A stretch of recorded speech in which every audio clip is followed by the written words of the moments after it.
Estamos aquí entonces en una nueva edición del Fútbol también se lee, y en este caso lo tenemos a Claudio Queblaitis, autor de un libro que se llama Querida Visera, que cuenta no solamente la historia de todo, de los estadios de Independiente que tuvo desde 1905 hasta ahora, sino que también hace una referencia a la historia de Independiente que fue escribiéndose juntamente con el estadio. Así que, Claudio, te dejo la palabra y vos danos un pantallazo de cómo hiciste, cómo surgió esto, qué consultaste, quién te ayudó y cómo nació este hijo, otro nuevo hijo tuyo.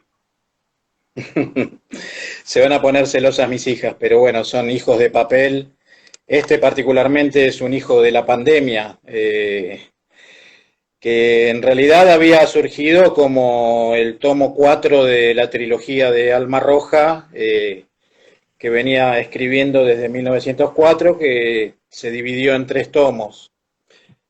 Obviamente el material no era tanto como para avanzar con Alma Roja 4, y bueno, 2 años con las bibliotecas, hemerotecas cerradas, llegó un momento que avancé hasta cierto punto y ahí tuve que cortar, no pude. Me faltaban datos, faltaban partidos, faltaban formaciones. La década del 40 iba a abarcar justamente, y la década del 40 es lamentablemente en lo que son diarios de Avellaneda, que es de donde yo mayormente me nutro y nutría a los 3 Alma Roja, tiene muy poco material de la década del 40, cada vez menos, ¿viste? Se politizaban cada vez más los diarios y se le dejaba muy poco margen, muy poco espacio a lo que era el fútbol de Avellaneda, que básicamente tanto La Libertad como La Opinión, que eran los 2 diarios de Avellaneda que nacieron a mediados de la década del 10 y hasta la década del 40 y fines del 40, mediados del 50 perduraron, me encontré con que había mucha escasez de datos. Y bueno, como se caracterizaban los 3 Alma Roja por una profusión de datos, lo puse en un impasse. Y bueno, para tener un poco la cabeza ocupada en algo, recurrí a los archivos que tenía, que algunos estaban, la mayoría ya digitalizados, en discos rígidos extraíbles, que en ese sentido sí, la tecnología nos ayuda y bastante, en recopilar datos, escaneos, fotografías, y bueno, digo, ¿qué hago? Yo desde hace muchos años tenía varios proyectos, y el libro de la historia del estadio era uno de ellos. Y siempre donde hay una carencia, nace algo para llenar ese hueco. Y haciendo un breve repaso, un raconto, no abundaban los libros de estadios, en Argentina particularmente, y en el mundo casi que tampoco, salvo el Bernabéu, Wembley, a raíz de su cierre, hubo varios libros, obviamente el Bernabéu tiene el suyo, y acá en Argentina no hay libro del Cilindro, no hay libro de la Bombonera, no hay libro del Monumental. Y me tiré a hacer el libro de la doble visera de cemento, que no es el único, seamos estrictos. Hay un libro del Estadio de Estudiantes que salió no hace mucho, y había un libro del Estadio de Boca, de la Bombonera, pero tomado más desde el punto de vista de un arquitecto, toda la parte técnica, toda la parte no tan, como decías vos en un principio, no tan mezclado con la historia del club, sino más que nada volcado a lo que es estrictamente de ingeniería y de arquitectura. Y bueno, no es un libro tampoco muy divulgado, pero bueno, existir existen, o sea que si bien no es el único, digamos, es el que está dedicado específicamente a lo que es un estadio, la vida de su club, sus orígenes, sus raíces. Y bueno, así nació en enero hace un año justamente, en enero del 2021, empecé a darle forma, que tampoco estaba muy seguro de cómo darle forma al libro. Sí estaba seguro de la estructura que iba a tener, que era primero historiar un poco sobre las primeras canchas de acá de Capital, Potreros, los primeros. Aparecieron algunos datos en este interín desde que yo había editado Alma Roja 1, que también se mencionan estos primitivos estadios en Boyacá y Camarones. Aparecieron algunos datos que no estaban volcados en ese libro. Y aparecieron revisando actas del club, que son un elemento muy valioso, pero muy valioso, muy difícil de leer porque son manuscritos. Son manuscritos, yo tuve la posibilidad afortunada de poder fotografiarlos, de poder guardarlos, preservarlos para toda la eternidad, digamos. No lo va a agarrar una inundación, un incendio en el club o nada que se le parezca. Si bien no pude escanear todos los libros de actas, lo hice hasta el 43, 44, creo. Pero bueno, me sirvió como para profundizar en los primeros tanteos que tuvo el club. Aparece una cancha mencionada como posible, aparte de las consabidas de Donato Álvarez y Gaona, ahí al lado de lo que hoy es Plaza Irlanda, que si, hablando estrictamente, nunca fue una cancha, porque era un lugar de entrenamiento donde se juntaban los primeros jugadores a probarse para armar los primeros equipos de Independiente. Eso se menciona en muchas historias, pero no como una cancha en la cual había desafíos, sino para probar jugadores entre los primeros socios del incipiente Independiente, y estamos hablando a finales de 1904. O sea que ni siquiera tenía la fundación oficial establecida Independiente, o sea, primero de enero del 5.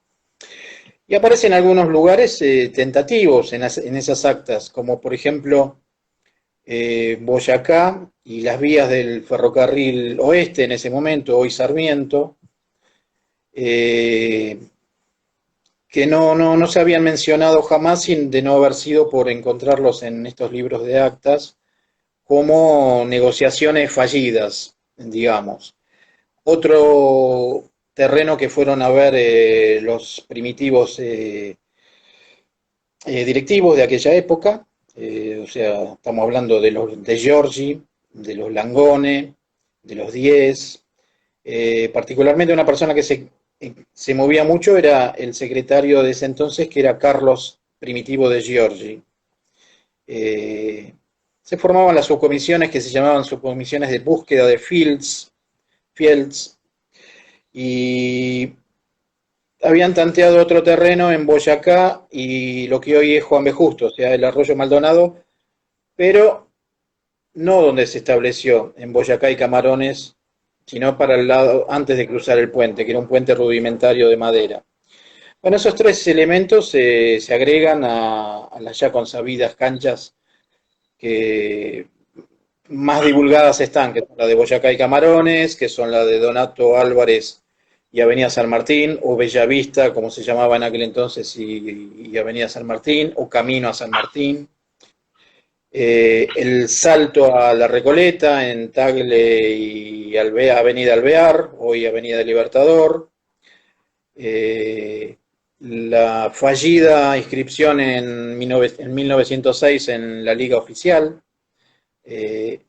Y el retroceso de vuelta a la Paternal, con un paso también inédito, por lo menos no lo había yo encontrado jamás para volcarlo en Alma Roja 1, que fueron 2 partidos jugados en Puerto Madero. en el campo de deportes de lo que hoy es el Colegio Nacional Buenos Aires. En aquel momento era el Colegio Nacional Central. Y de ahí, bueno, juegan esos dos partidos, en las ligas amistosas, en las ligas barriales, ligas centrales. Y vuelven por unos partidos más a Paternal, Paysandú y Espinosa. Y bueno, hasta ahí, digamos, la historia capitalina, que es un capítulo dedicado al Independiente porteño, como lo denominé. Y después el salto a la Avellaneda, a la recientemente bautizada Avellaneda, que hasta 2 años atrás, o sea, hasta 1904, se llamaba Barracas al Sur. Barracas al Sur. A partir de 1904 se denominó Avellaneda, Partido de Avellaneda.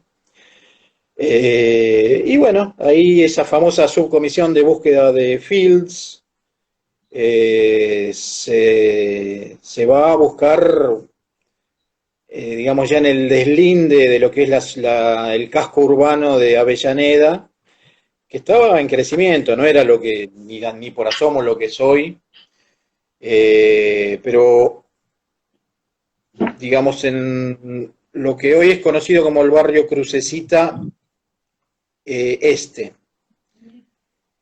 en la calle Manolo Cantos al 500, entre el 500 y el 600 no había chapas porque era todo descampado. Eran lugares donde se hacían las romerías españolas, la zona se conocía como las Quintas de Núñez. Y bueno, ahí empieza el crecimiento o el nacimiento, mejor dicho, del Independiente de Avellaneda. Todavía de blanco, hasta 1908 cuando asume sus colores rojos que nos ha caracterizado desde ese entonces, pese a algunas movidas de marketing que a veces nos quitan los colores. Pero bueno, quería señalar eso, que en 1907 desemboca Independiente en Avellaneda, en el 8 se toma el color rojo, y bueno, de ahí en más fue todo crecimiento para Independiente, todo Bien. crecimiento, pasar penurias, armar los campos de juego, sentir los rechazos de las entidades rectoras del fútbol, que por ahí la cancha estaba en falsa escuadra y no se la habilitaban, y cientos de adversidades que atravesaron estos muchachos que venían de Capital, pero inmediatamente se empezaron a hacer populares. Hubo un equipo barrial denominado Unión Barracas, donde jugaba Juan Irigoyen, que según dichos hay un parentesco con Hipólito Yrigoyen. En varios lados lo he leído, pero bueno, no lo tengo confirmado, por eso no lo volqué, pero lo menciono como una anécdota. Y empiezan a unirse equipos locales para engrandecer ese endeble equipo porteño que tenía Independiente, que dicho sea de paso, cuando se le rechazó la inscripción en 1906 en la AFA, se desbandó. O sea, había muchos jugadores de valía que al no poder participar de la liga oficial se desbandaron. Entonces, bueno, forma un equipo interesante después en 1908, Independiente, con la llegada de los famosos Paquetes, un grupo de la tercera de Racing, que habían sido desacreditados por un directivo de Luis Carbone, que pese a que habían ganado la Copa de Tercera División el diario, se mofaba de ellos porque eran de origen humilde y traían sus botines y su ropa de juego en paquetes de diario, entonces los denominaban los Paquetes. Y ese envión digamos que lo fortaleció Independiente. O sea, ese grupito de muchachos que fueron rechazados por Racing, humillados, si se quiere, más otro equipo un equipo denominado británico, británicos, en el cual venían los hermanos, de toda la familia Sande, hermanos, primos, también algunos familiares de Miñaburu, que posteriormente sería el presidente. Y bueno, como te decía, Ricardo, de ahí en más fue todo crecimiento para Independiente. Obtener la Copa Bullrich en 1909, construir ahí en la canchita de Ocantos ese mismo año una tribuna de madera, inaugurarla contra el Bristol de Montevideo en su primer partido internacional. En 1910 surge un bombazo, que es un ofrecimiento del arrendamiento de un lote enorme sobre Avenida Mitre, que es la arteria principal de Avellaneda, para quienes no conocen. Era salir, digamos, del deslinde de donde estaba la canchita de Ocantos, terminaba Avellaneda urbana, digamos, y ya empezaba una zona de quintas, y más allá el arroyo Maciel, y más allá el río de la Plata, no como lo conocemos ahora, pero estaba ahí a unas pocas cuadras. Entonces Independiente se va acercando, sus estadios se van acercando hacia el centro de Avellaneda. Esto ya era, el barrio era Crucecita Oeste, o sea, de Mitre para el lado de Lanús era Crucecita Oeste, y del otro lado enfrente era Crucecita Este. Y bueno, ahí está, en el 1911 construye su famosa tribunita estilo inglés de madera, donde sigue también creciendo Independiente, siguen creciendo sus equipos, siguen apareciendo jugadores notables, como Juancito Hospital, que después fue figura de Racing, Zoilo Canaveri, jugadores que le hicieron honor a esas canchas primarias o primitivas que tuvo Independiente en Avellaneda. Los Ochoa, Los Balbino, Ochoa. Balbino Ochoa, sí, Balbino Ochoa, Carlos Moretti, bueno, los hermanos Ernesto Sande y Roberto Oscar Sande. Ernesto Sande fue el primer jugador independiente, por ejemplo, que jugó en la selección nacional. Un logro enorme. Y bueno, crece Independiente, crece, se desarrolla.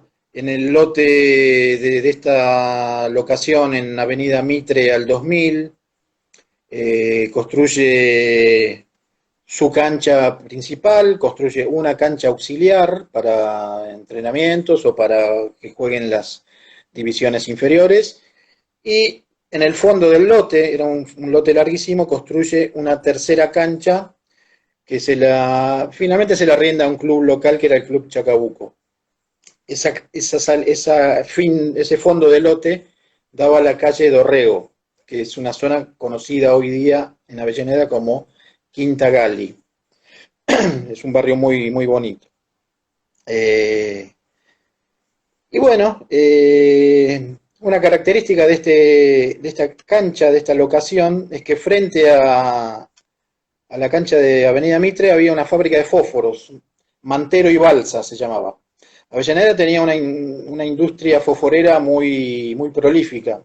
Estaba la fosforera argentina en pleno centro de Avellaneda, casi frente a donde está la sede hoy en día.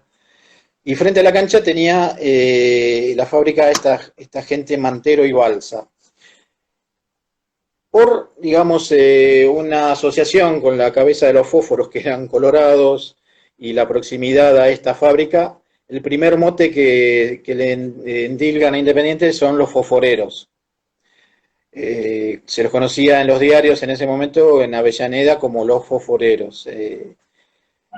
Y bueno, después obviamente los Diablos Rojos mandaron al olvido a ese primer mote simpático que había tenido el rojo en su paso por ahí.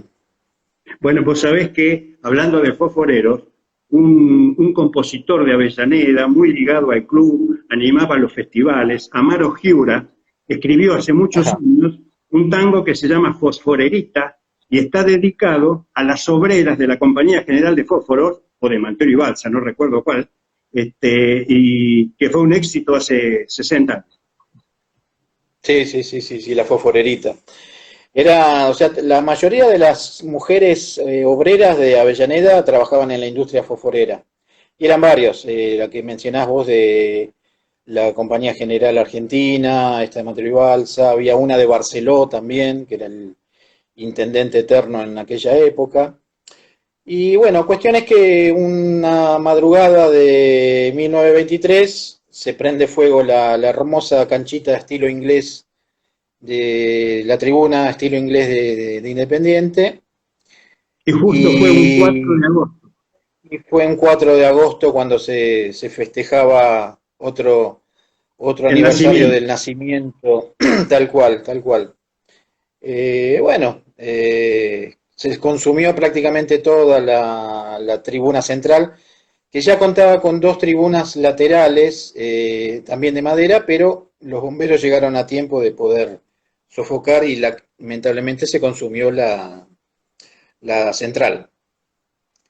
Eh, la situación era inestable en ese predio porque la viuda de Roque Fumasoli, dueño de esos terrenos, había fallecido Fumasoli y estaba en lo que se denomina testamentaria, o sea que era un trámite que no había declaratoria de herederos y bueno, hasta que eso se soluciona y la dueña decide vender.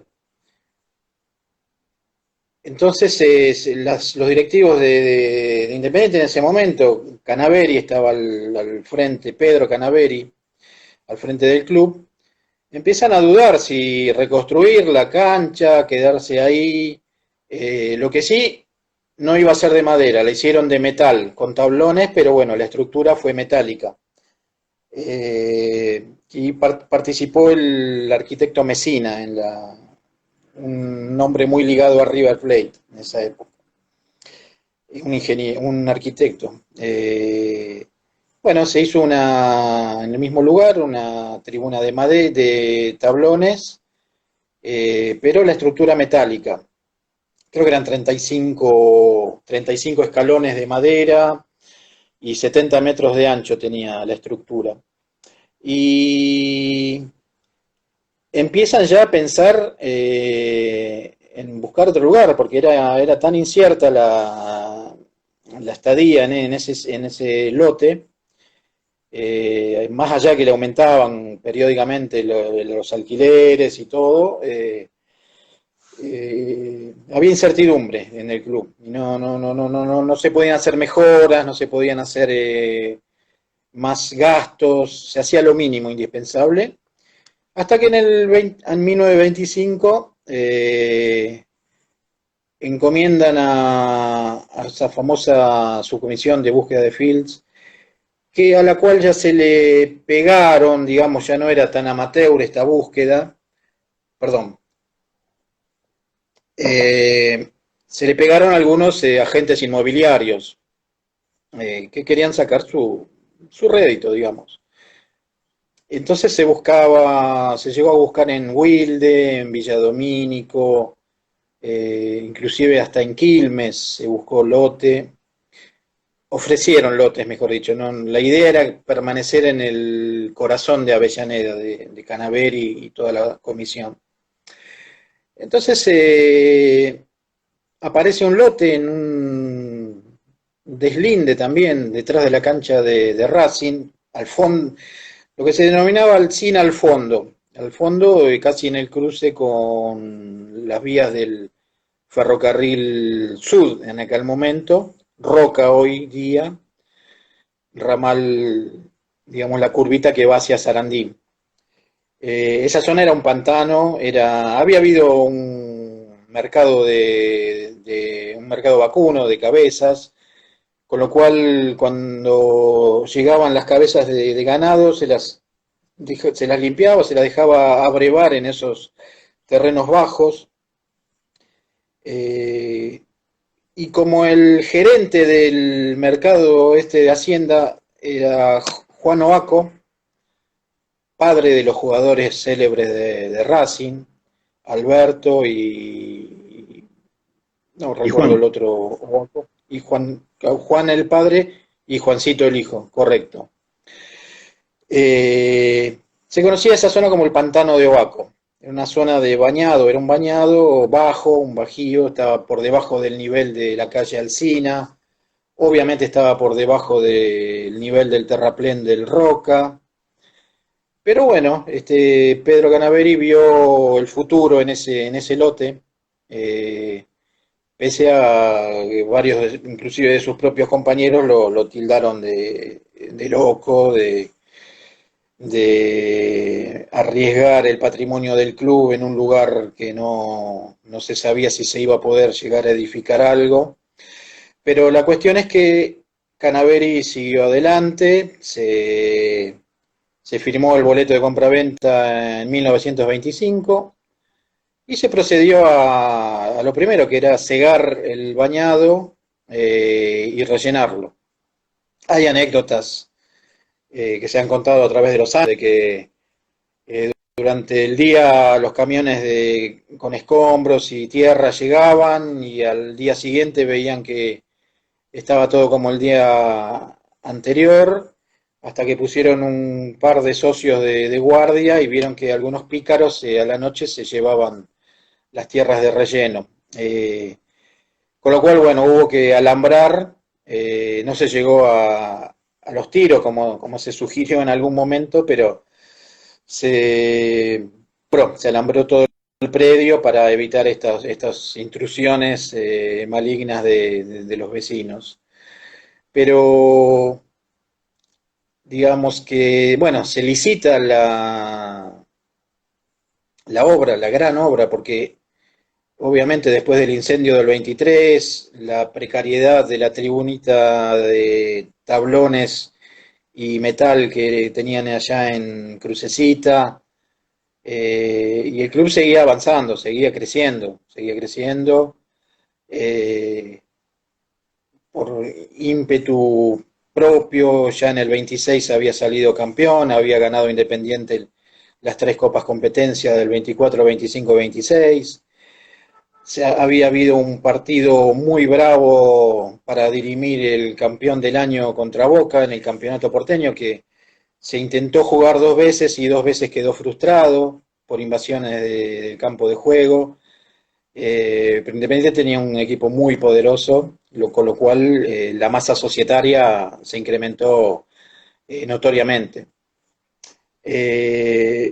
Y bueno, se le encomienda a Federico Garófalo, al ingeniero Federico Garófalo, la confección de los planos y trae cosas muy de vanguardia para lo que eran las construcciones de estadios en ese momento. Todas eran de madera, con chalecitos, tribunas tipo chalecito inglés, a dos aguas, o una agua de chapa a los techos, o de madera el resto de la estructura. Y la comisión, bueno, le encomienda, los pliegos estaba que sea un estadio de cemento, de concreto. La innovación que presenta Garófalo era que iba a ser una tribuna techada sin columnas que la sostengan, o sea, con una visera en voladizo, como se denomina en la jerga de la construcción, sin columnas que impidan la visual, y, y se toma como ejemplo un hipódromo de Río de Janeiro que recientemente se había construido. Pero en estadios de fútbol no. Con lo cual Independiente pasa a la vanguardia en Sudamérica en lo que respecta a estadios de fútbol, tanto por la construcción de un estadio de cemento, tanto por su arquitectura modernística, tanto por su visera en voladizo, y manos a la obra. Todo el 26 se rellena el terreno, el 27 se empiezan las construcciones, la fecha de entrega era principios de marzo de 1928. Eh, Surgen algunos inconvenientes, algunas piedras muy jodidas en el camino, como por ejemplo el amigo Alberto Barceló, que no lo podía ni ver a Independiente, por cuestiones políticas que no vienen al caso, pero le tenía mucha tirria a Independiente y invocando sus poderes absolutos, como los tenía realmente, manda a abrir unas calles que atravesaban todo el lote de Cordero y Alsina, que eran las calles Gurruchaga y Villegas, con lo cual el lote de Independiente se partía en cuatro. Y daba la casualidad que la prolongación de Villegas pasaba justo por la visera que ya estaba construida, con lo cual la manda municipal era demuelan la visera esa y abran la calle. Eh, Tal la costumbre Independiente sorteó ese escollo, como lo tuvo desde su nacimiento. Independiente fue un club sufrido que llegó hasta donde llegó merced a sus directivos y socios. No por ayudas externas.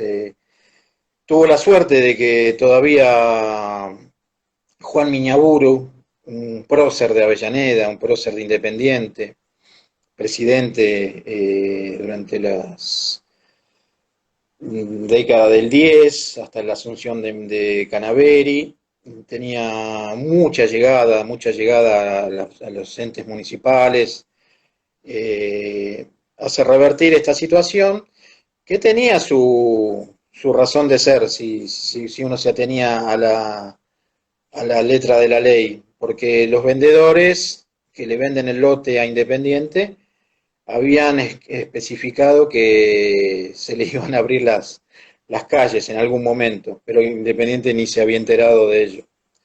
Pero bueno, la malicia de Barceló se tuvo que retrotraer porque Miñaburu consigue echar atrás esa medida y bueno, el 4 de marzo de 1928, frente a Peñarol, toda esa multitud vio el sueño de unos pocos locos como Pedro Miñaburu hecho realidad.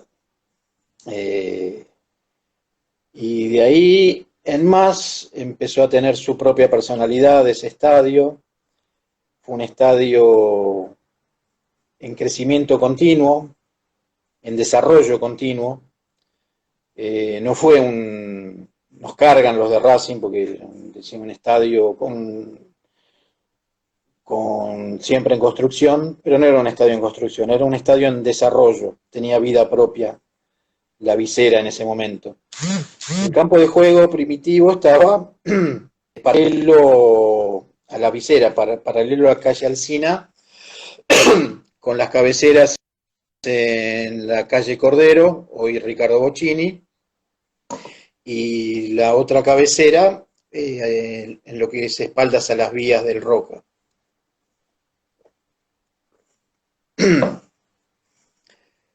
Al año siguiente, bueno, se vio que no era la orientación más conveniente, porque las tribunas eran chicas, se trajo la estructura de crucecita para hacer la tribuna visitante,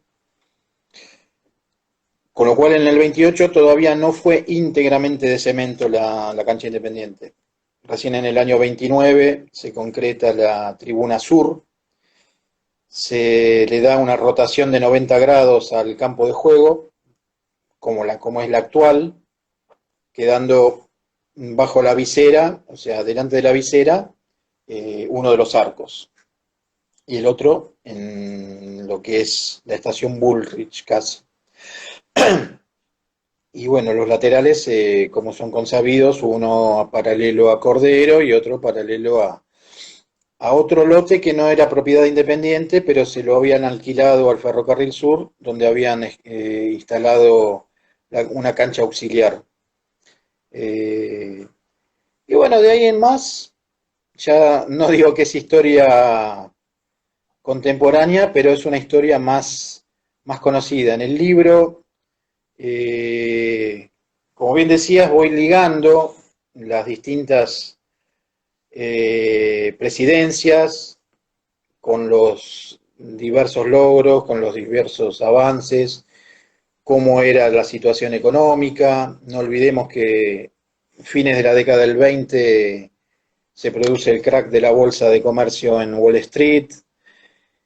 La repercusión a Argentina llega un año después, ya en 1930, y hay una merma importante en los socios de Independiente, que se visualiza en las memorias y balances, muy importante. Con lo cual, bueno, Independiente empieza a tener algunas dificultades económicas. Me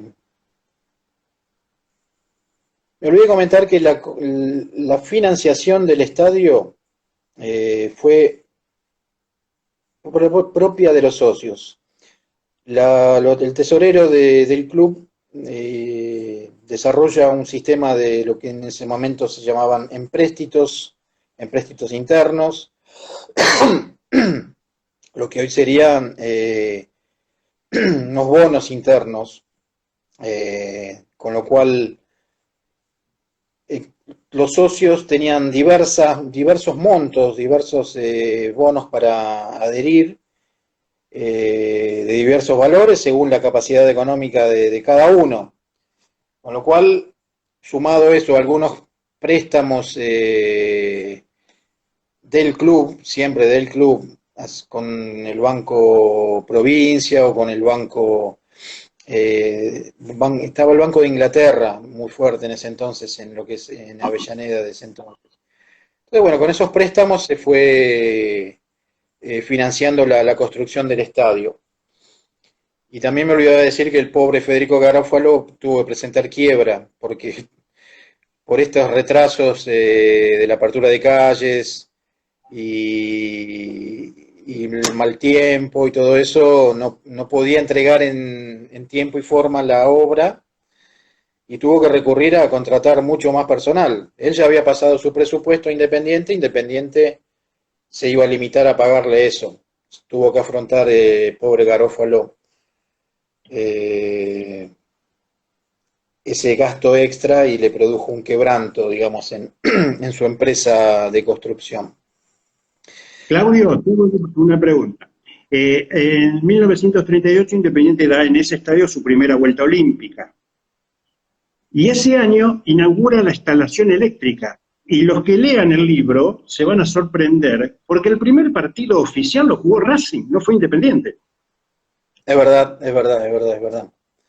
Es verdad, es verdad. Racing inaugura, si bien había habido algunos entrenamientos oficiosos, extraoficiales, de pruebas de la luminosidad, que no era la deseada, en el 37 empiezan a pedirle presupuestos a las diversas empresas de iluminación. Por ese entonces no había muchos. El primero fue Vélez Arfiel, creo, Sí. en tener iluminación eléctrica nocturna. Y en el 37, bueno, se empieza, eran las famosas torres metálicas, una en cada extremo de córner, de 50 metros de alto, y de ahí atravesaban cables con portalámparas, eran unos portalámparas voluminosos, pero no dejaban de ser portalámparas, una cosa muy rudimentaria. Y bueno, había ciertos requisitos, ciertas mediciones que se hacían y al principio no daba como para que Independiente interviniera en esos famosos campeonatos nocturnos que se hacían. Pero bueno, como decís bien, en el 38 se inaugura esta iluminación un poco mejorada y es Racing, sí señor, quien la inaugura en un partido, si no me equivoco, contra Gimnasia y Esgrima. pero ese paisaje de las 4 torres metálicas acompañó toda la década del 40 y 50, era muy similar a la que tenía San Lorenzo o la que tuvo posteriormente San Lorenzo, también con esas torres que se denominan torres arriostradas, o sea que desde arriba había 4 cables tensores de acero que la sostenían, y contaban algunos familiares de los cancheros que eran con unas atribuciones más amplias de las que tienen hoy en día, que era nada más que cuidar el pasto. Una de sus funciones era subirse a cambiar los focos quemados, o que por ahí algún pelotazo, seguramente de Lecea o de Coleta, me atrevo a decir. O algún saque de arco de Bello que pateaba alto. También pudo haber roto algún foco, y bueno, eso las... Acá apunta Fernando que el gasómetro tuvo esas torres hasta su demolición, ¿es cierto? Sí, sí, sí, sí. Sí. Fueron dos estadios que eran muy similares a simple vista. Cuando uno ve una foto de una escena de juego y ve esas torres, ahí tenés que hilar un poco fino y ver si era la de Independiente o si era la de San Lorenzo. Además eran muy parecidas también las tribunas bajas que tenía San Lorenzo con las que tenía Independiente. Y estábamos en lo de la iluminación, y bueno, fueron logros, avances.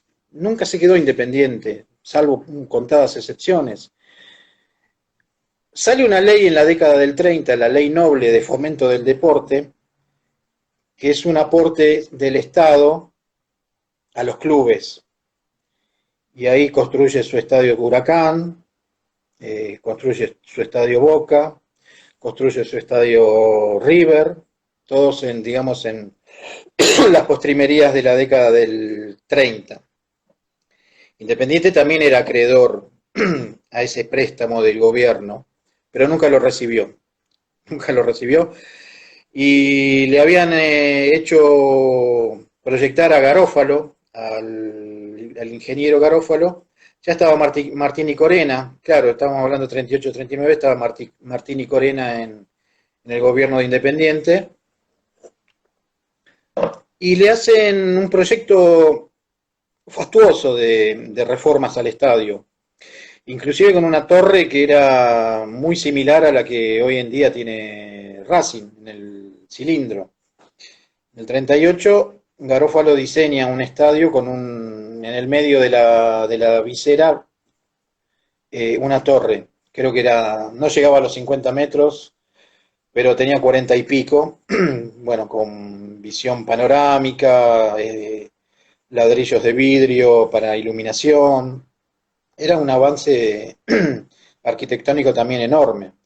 A todo esto también estaba el proyecto de la pileta, en ese proyecto del 38, del 39, construir nuevas plateas, construir nuevas canchas de tenis, canchas de básquet, canchas de hockey, canchas de balón, que era el deporte que se había incorporado, que después se convirtió en lo que hoy conocemos como el handball, es un derivado del balón de aquel entonces, que se jugaba 11 contra 11 con la mano, pero bueno, Independiente tuvo también esas actividades extrafutbolísticas que lo iban enriqueciendo.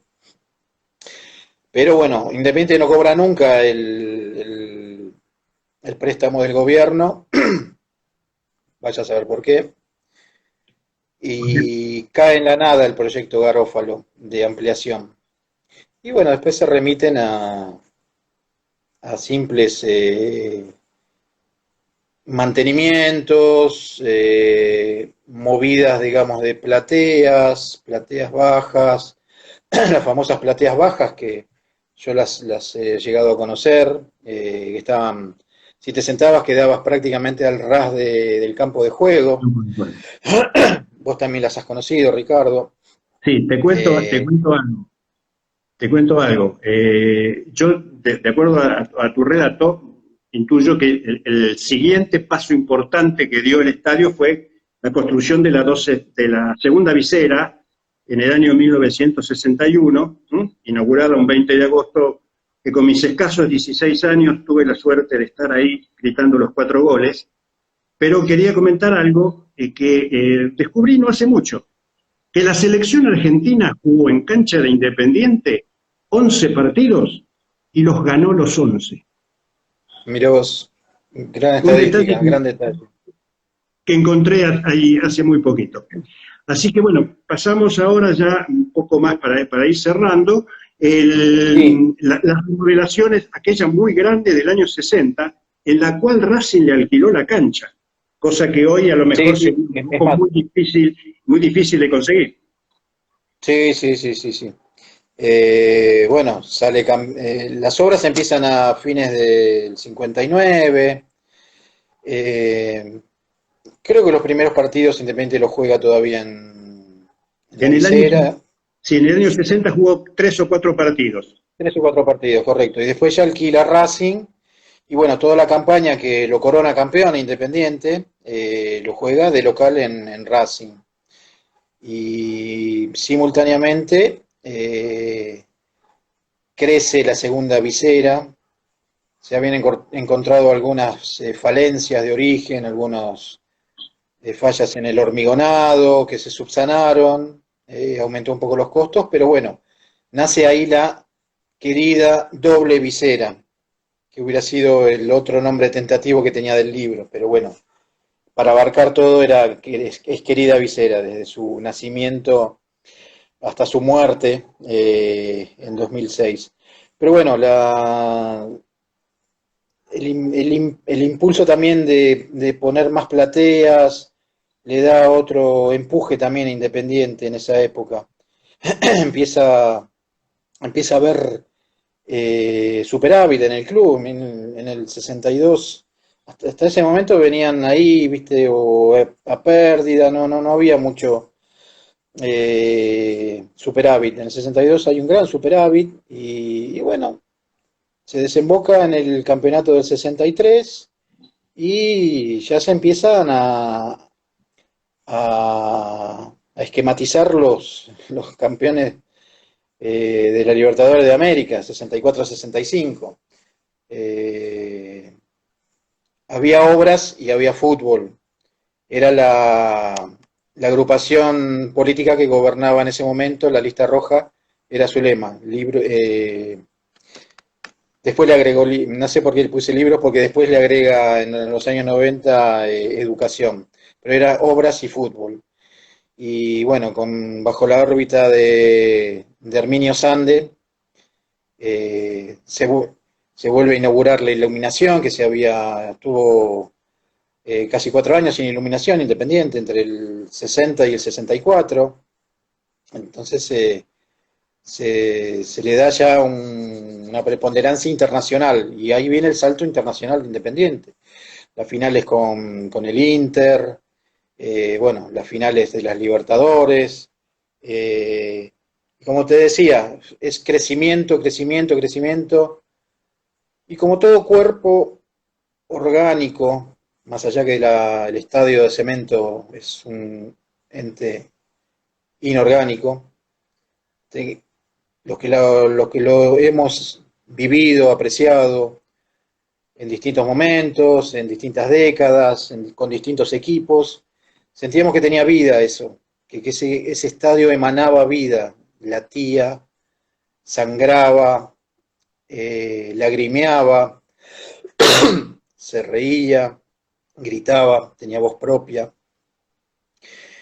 Y bueno, como todo organismo, llegó una etapa de decadencia también, y lamentablemente hubo, ya viniendo casi a la actualidad, digo, la etapa contemporánea, 2006, ya entradas en el nuevo milenio, nuestra querida visera, nuestra querida doble visera, sucumbió ante las bolas de demolición, ante las piquetas de los obreros, y pese a que había habido algunos proyectos de adaptar parte de la estructura, solo quedó lo que fue la bandeja Sande, que se construyó en el segundo lustro de la década del 60. O sea que de la original del 1928, desgraciadamente no quedó vestigio. Cuando se demuele a fines de 2006, en diciembre de 2006, en ese que para algunos fue una fiesta, para mí fue un velorio, un partido que encima lo perdemos, con Gimnasia y Esgrima de Jujuy, y después había habido una celebración. Obviamente yo no concurría porque no estaba de ánimo como para festejar la demolición de mi casa, porque era mi casa, era el lugar donde yo me sentía bien, era el lugar a donde llevé a mis hijas de pequeñas, aprendieron también a comer de los maníes de la locomotora, de cacho, los choripanes en Alsina, bueno, esos rituales que uno va transmitiendo generacionalmente, los han vivido ellas también, y un buen día nos quedamos con un terreno que parecía bombardeado, en 2007, inclusive que le cayó una nevada, con lo cual le daba un panorama más desolador. Y bueno, hoy tenemos un estadio mucho más moderno, todavía sin la gloria de nuestra querida visera. Es nuestro deseo ferviente de que la tenga, que vaya cultivando esa historia que tuvo el estadio anterior. Es difícil, pero se va a lograr. La esperanza está intacta cada año, en cada mercado de pases, en cada elección. Y me quiebra, me quiebra haber perdido nuestra cancha. ¿Sabés? Lo que más deseo yo, antes que el techo, un campeonato. ¿No te Totalmente, parece? totalmente. Totalmente de acuerdo, totalmente de acuerdo. Ahora, cuando ese estadio esté techado, va a ser uno de los mejores. Sí, no cabe la menor duda, no cabe la menor duda, pero con un campeonato adentro previamente. Sí, Seguramente, seguramente. Claudio, tu charla ha sido muy, muy interesante. Veo acá algunos mensajes. La gente del CIF te está completamente agradecido. Podés comentar dónde pueden adquirir tu libro y cuando pases por el CIF no te olvides de dejarnos un ejemplar para nuestra biblioteca. Este es el que está reservado para la biblioteca, así como hemos hecho llegar en su momento también los 3 tomos de Alma Roja.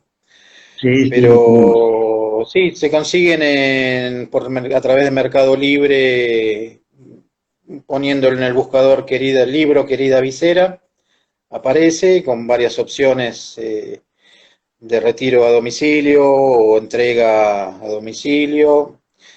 Y si no, en la dirección de este contacto que hemos establecido a través de Instagram, que es alma.roja.libros, también lo pueden solicitar. Bueno, Claudio, muchísimas gracias en nombre del CIF. El mayor de los éxitos para el libro. Y bueno, y felicitaciones como independientista de tener un libro más de la gran historia. Un gran Gracias abrazo. a vos, Ricardo. Gracias, Ricardo, a vos. Gracias a todos los muchachos. Carlos, que lo veo por ahí también. Un gran abrazo y bueno, éxitos para todos. Gracias, Chao. Claudio. Chao.